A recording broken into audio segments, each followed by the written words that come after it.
Good evening, lovely tubers. White Mexican back again for another showcasing for you guys. I have an update on my investments, so we're just going to go ahead and get right into this. Again, this is going to be a blend of local trade pickups as well as some online investments that I have made. So getting started with some of the supers, a second package of multiple of my super rare spores from the Generation 4 special editions came in, so we got a couple copy of these gorgeous super rares, this very banned plant synchro tuner. Next is going to be 3 play sets of first edition secret Cyber End Dragon. Now these are very much the speed duel variant, so you can see the Raver stamp looking thing right here, and then also right here for speed duels. But these are gorgeous. I actually use these in for my Malefic Cyber End Dragons for my Skill Drain Beater Macrocosmos deck, and Macrocosmos came to 3 today off the ban list, which is really exciting. So might dust off the old trail, the old deck, and really excited about that. So these are really cool. These are like less than 2 bones right now.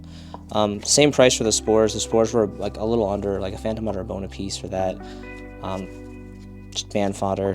It's not like the cheapest card, given that it's like banned, but it's still a really cool card, and I'm pretty sure, if I'm not mistaken, I believe this is the highest rarity of Spore. Again, these are like 165 or so. There's other variants, obviously, like the Altis, and I think a Legendary Collection Secret Rare First Editions as well. But these just look really nice. They're almost like Euro print. They're like super dark, and the Secret Rare Hollow Foiling is really embedded. They do a really good job on Speed Duel Secrets. Just the same for Don Salug, so old school hand destruction format. I believe I got 9 copies of these first edition, and these are just gorgeous. Again, they have that really dark secret hollow foiling, and this is just technically hierarchy wise the highest rarity we have for Don Salug, so really awesome stuff. Again, these are a little bit under 2 bones, I believe, a piece for these.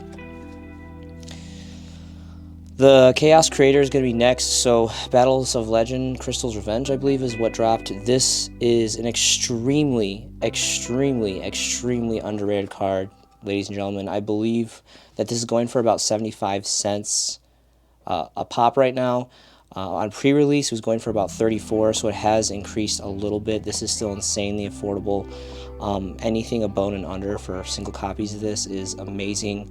I actually haven't pulled the trigger on this because I'm kind of hoping that it goes from that 0.75 to about that like 0.25, 0.34 back to that price range, so we can get multiple copies for a bone. Just because, one, it's not the highest rarity. There is a collector's rare from Toon Chaos, but this is just gorgeous. Look at the hollow foiling in this. The rarity update is amazing, and this is insanely affordable. I definitely, personal White Mexican theory, believe that this is going to go up in the future. It's not going to be a bone in a couple of years.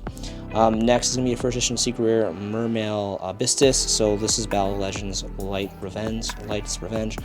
Funny history merit on this. This was actually the first TCG product that donned the updated hollow foiling, where the level stars are hollowed out as well as the monster attribute. So pretty cool history merit on that.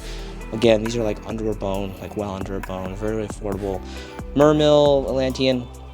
Obviously, there's ultimate rares of this, which are really gorgeous too, but they carry a really fat price point.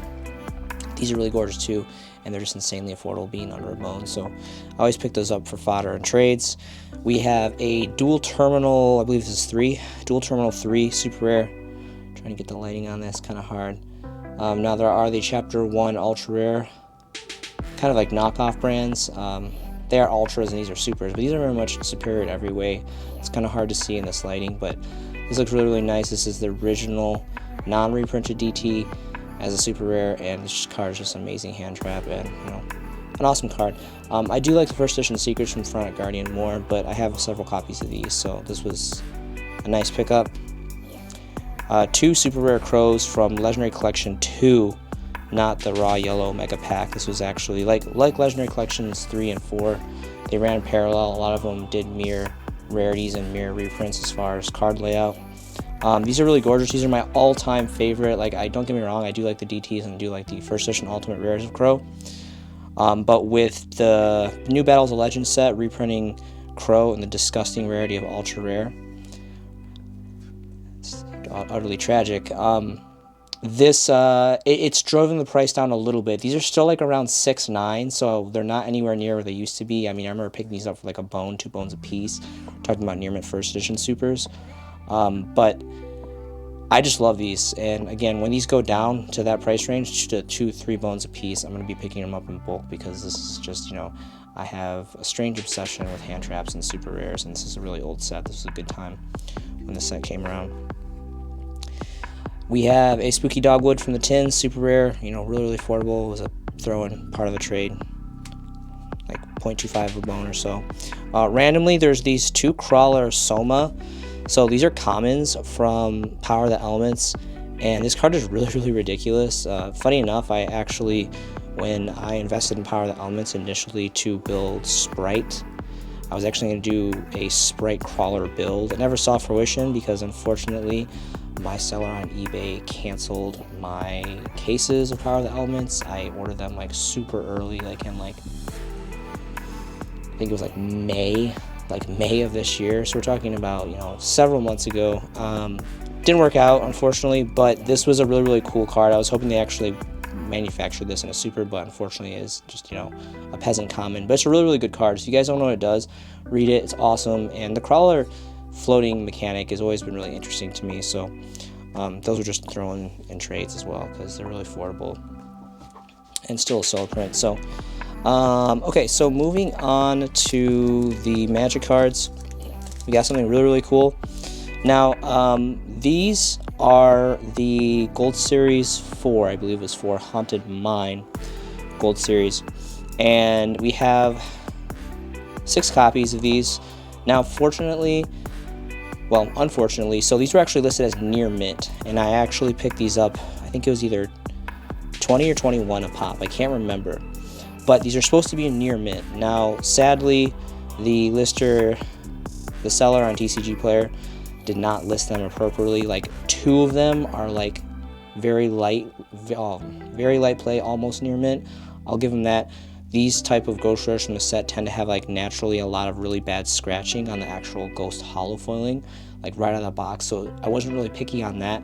But what I was really picky on these for is there is a lot of edge wear, and it's going to be really hard to see. Like right here, you can see some chipping here and some pretty significant moderate edge wear here.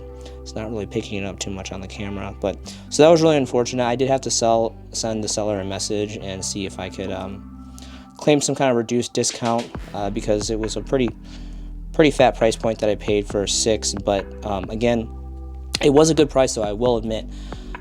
This used to be, fun history merit, another short story, this used to be the only Magic card in the entire TCG that got this Ghost Gold Hollow Foil. Now it's still very much gold, but it's also a hybrid. It's Ghost Gold, so still very much a ghost. And before Ghost of the Trash dawned and printed Eye of the Timaeus, I believe the card is called, this was the only Magic card that was in ghost print, which is really, really significant history merit in my opinion. And still to the day, from the same set, Haunted Mine, Solemn Judgment stands alone, the solo only trap card to be Ghost Gold, which is really, really cool. Next we have a Duel Saga First Edition Monster Gate, really, really cool card. Absolutely love this like lightsaber looking hollow foiling. So that was like about a bone or so that was part of a trade. We got a Small World reprint, Secret Rare Prismatic from the new tin. Again, you guys know how I feel. There's so many amazingly affordable Prismatic Secrets from this tin, so pick them up now while they're new. These 3 are toolboxes, so they're first edition ultras from the brand new Battles of Legends set. My good friend Joe Pagan, he gave these to me. He opened up a couple boxes, and he actually ended up pulling a Starlight Rare Super Polymerization, so that looked really, really gorgeous. It was really cool to see him open that, so congratulations on him for getting a Starlight Super Poly, and I believe he only got 2 boxes, if I'm not mistaken. But he generously gave me some graceful charity and gave these 3 toolboxes to me for free. He didn't know about this card. It's actually a card that I want to play test in like an anti-meta stun build that I'm always kind of messing around, especially now that we have Skill Drain at 3, we have Macrocosmos at 3, we have Fisher at 3. It's really, really insane. And I think this will just make it easier to dig out your Moon Mirror Shields and Power of the Guardians. So it was really nice of him to Excuse me. I've been sick. I apologize. I've been sick under a dog for like 3+ weeks, and I still kind of have a little bit of a cough, and still kind of trying to like get my voice back here. So I apologize about that. And then I believe this is 9 copies of original print Dark Crisis Generation 1 First Edition, Dragged Down to the Grave. So these were a little less than a bone a piece. They're like about 60 cents or so. A couple of them are near mint, apparently, quote unquote, and the majority of them are lightly played, but they all are very original print first edition. So really great. You know, Dark World new structure deck drops in December, and the super rares are insane. If you guys aren't playing this deck and you have the first edition super rares from Legendary Collection 3, I believe, Yugi's World, they are going for like 13 bones. So they're really good money. I don't think they're gonna much go past that. They may not, but I think 13 bones is solid because I remember picking those up for like 2 bones a pop.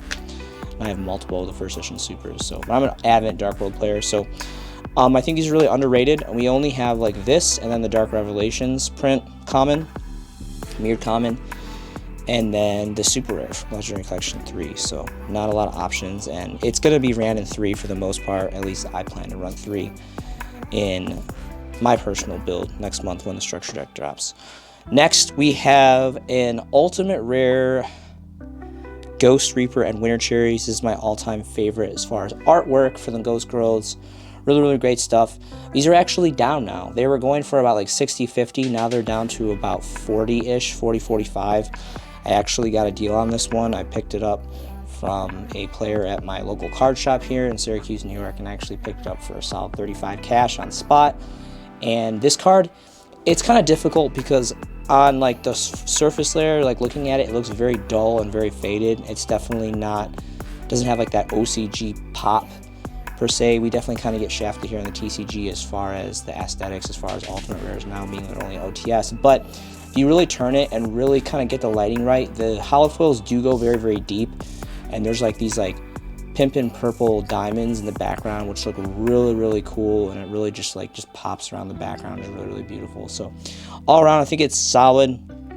I think they could have done quite better. I mean, I think the majority of Yu-Gi-Oh players would agree with me. Konami's been kind of slacking on the ultimate rare qualities, but they've been making Starlights and Ghosts, and there's just been a whole bunch of crazy stuff going on. So can't really blame them too much. Can't be too harsh on them, but I think this is a solid pickup. For 35, I definitely, if I had the money, I would be picking these up in bulk. I definitely think that these are going to go well beyond that in the future. Maybe not an obscenely amount more, but again, that 30-35 price point is an insane steal deal for this card. And the last card that I have for you guys is going to be, it's about lightly played, maybe very light played. First edition, original print, ultra rare, Manticore Darkness from Invasion of Chaos, the infamous Cookie Cutter Chaos ILC. Really cool stuff. Picked this up in a trade as well. And I just love the artwork on this. Really cool artwork. And of course, it's, you know, classic Generation 1, which I'm all about. So I was really happy to pick up. I think this is one of, if not maybe the second or first copy of this original print first edition that I have. So that was really cool.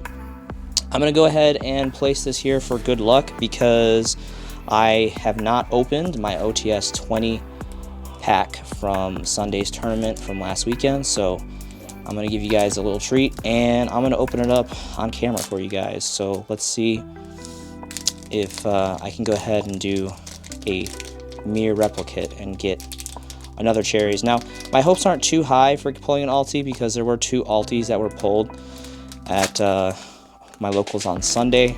There was an Aluber, and of course this cherries, which I picked up from him, and it's actually a Ninja Grandmaster Saizo. So really that's not so great, but it's okay though. We still got the cherries at the end of the day, and that's the pack that it comes from. So perp on perp, pretty cool. Also, I got this as well. When I bought these 6 MSTs, the seller included this free, apparently it's sealed, I'm assuming, first edition Genesis Impact booster pack. So that's pretty cool. I felt kind of bad for, you know, sending a message and complaining, but I mean, I had to. They were listed as near mint, and like 4 out of 6, that's like more than half of the shipment are just pretty trashed on the back. So Felt kind of bad about it because he did kind of try to hook me up and give me a bonus to kind of, you know, sweeten the deal. Really, really cool. It's never happened to me before. I've never gotten an extra booster pack as like just kind of a random like, hey, thanks for spending over a bill. But really cool stuff.